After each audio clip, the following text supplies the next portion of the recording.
Pastor Ezekiel Samson was not always a man of God. Once a struggling businessman, Samson, a portly man in his mid-30s, sat behind a cluttered desk in a small, dimly lit office.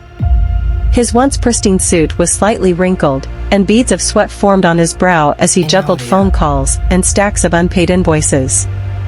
The room smelled faintly of cheap cologne and paper dust, a testament to his struggling import-export business on the brink of collapse. He turned to preaching after a life-altering experience in the wilderness. One fateful night, after a failed business deal, Ezekiel drove into the wilderness to clear his mind. It was there that he encountered the entity, a towering, shifting figure cloaked in darkness, its voice both soothing and terrifying. It promised him power, wealth, and influence beyond his imagination. But there was a price. "You will be my vessel," it whispered. "And they will follow."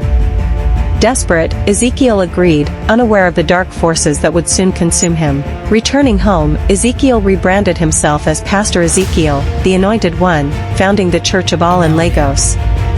His sermons were electrifying, his presence commanding. He preached about miracles, divine encounters, and the power of faith. But behind the scenes, everything was orchestrated.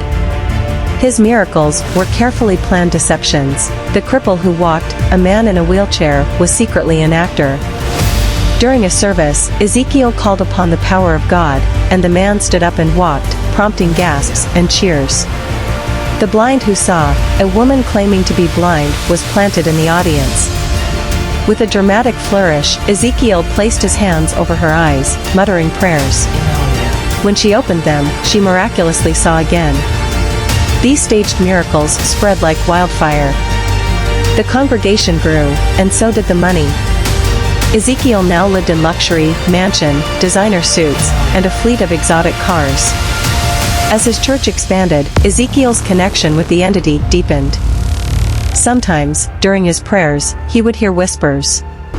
The air would turn cold. Shadows moved in the corners of his room. Yet, he dismissed the signs.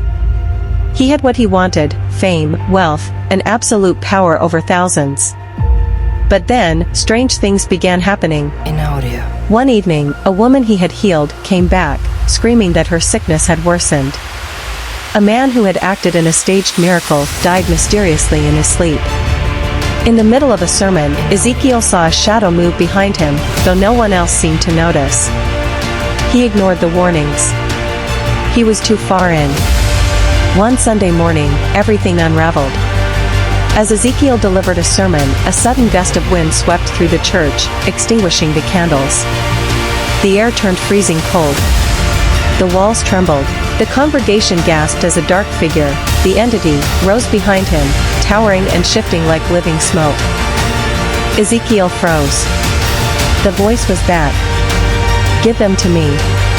His hands trembled as he gripped the podium. His own voice failed him. He tried to pray, but the entity laughed. Some in the congregation fell to their knees in prayer. Others screamed and ran. The church was in chaos. The entity had come to collect. Ezekiel had broken the deal. A woman in the front row, Mama Titi, one of the church's oldest and most devoted members, suddenly stood up. Despite the fear in her wrinkled face, with her Bible. "If this man serves darkness, then let the light of the Almighty strike him down," she cried. A murmur spread through the church. Some joined her in prayer. Others still clutched their seats in fear. Ezekiel's breath quickened. No, no, no, they couldn't turn on him. He had spent years building his empire. He was a man of God. Wasn't he? Silence them. The entity's voice was now filled with rage. "Or I will take you instead." Ezekiel's heart pounded violently. His vision blurred. The walls of the church seemed to close in on him. His fake miracles had made him powerful, but now, the true power, the one he had made a deal with, demanded its due.